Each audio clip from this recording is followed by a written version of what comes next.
Please visit my link. Do like, share and subscribe. Thank you. Hello everyone, मेरा नाम है B Jyoti Singh और आज हम लोग पढ़ने जा रहे हैं हमारे पूरक पुस्तक वितान भाग 2 का नेक्स्ट चैप्टर जूझ, जिसको कि लिखा है आनंद यादव जी ने। आनंदा के परिवार में उसके दादा यानी कि उनके पिता और माँ रहते थे। आनंदा अपने पढ़ने की बात अपने दादा से नहीं कर पाता था क्योंकि उसके दादा अच्छे आचरण वाले नहीं होने के साथ साथ अत्यधिक गुस्से वाले भी थे। दादा सारा दिन गांव भर में घूमते रहते और रखमाबाई के कोठे पर भी जाते थे। वे घर गृहस्थी के किसी भी काम में हाथ नहीं बटाते थे और खेत का सारा काम भी आनंदा से ही करवाते थे। यही कारण था कि वे आनंदा को पाठशाला नहीं भेजना चाहते थे। दूसरी तरफ आनंदा की माँ चाहती थी कि उसका बेटा 7वीं कक्षा तक अवश्य पढ़े, लेकिन दादा के आगे उसकी एक न चलती थी। आनंदा और उसकी माँ ने दत्ताजी राव के पास जाने की सोची क्योंकि वे ही पाठशाला जाने के लिए दादा को समझाकर राजी कर सकते थे। दत्ताजी राव देसाई गांव के एक प्रभावशाली व्यक्ति हैं। उन्होंने आनंदा और उसकी माँ की सारी बातें ध्यानपूर्वक सुनकर कहा कि दादा को मेरे पास भेजना। राव साहब भी चाहते थे कि आनंदा पढ़ लिखकर एक शिक्षित व्यक्ति बने। वे जानते थे कि वर्तमान युग में पढ़ाई का कितना अधिक महत्व है। जब दादा उनके पास आए तो उन्होंने उसे बहुत धमकाया और कहा कि तेरी ओर से पाठशाला भेजने में कोई बाधा नहीं होनी चाहिए। यदि वो पढ़ा सकने में असमर्थ है तो वे स्वयं ही आनंदा को पाठशाला भेज देंगे। दत्ता जी का व्यवहार आधुनिक युग के अनुसार बहुत ही उत्तम श्रेणी का है। आनंदा जब पहले दिन पाठशाला गया तो उसकी खुशी का ठिकाना न रहा।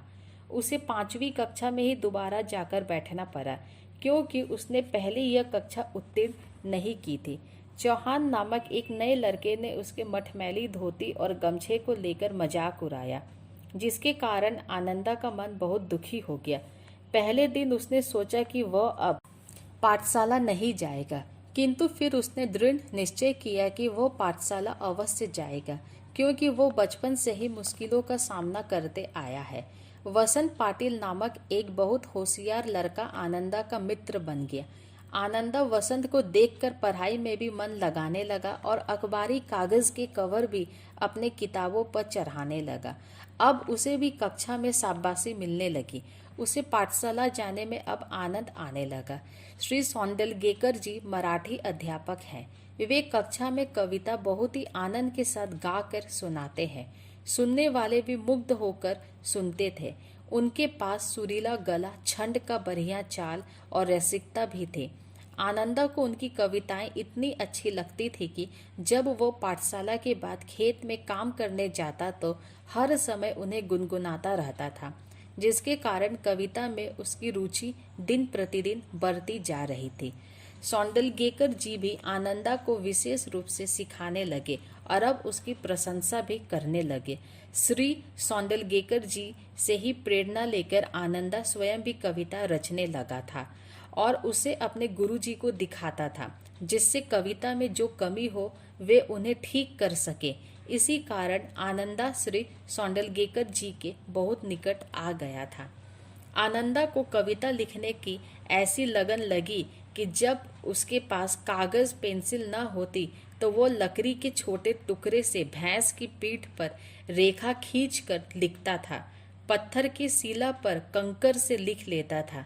कभी कभी कविता रविवार के दिन लिख लेता तो सोमवार को सबसे पहले अपने कविता मास्टर जी को दिखाता और यदि वह सोमवार का इंतजार नहीं कर पाता तो रात को ही सौंदलगेकर जी मास्टर जी के घर जाकर कविता दिखा देता था। इस कारण आनंदा की मराठी भाषा में भी सुधार आया और अब वो अलंकार, छंद, लय आदि की सूक्ष्मता को समझने लगा। कविता की लगन उसे ऐसी लगी कि अब उसके मन में कोई न कोई मधुर गीत बजता ही रहता। Please visit my link. Do like, share and subscribe. Thank you.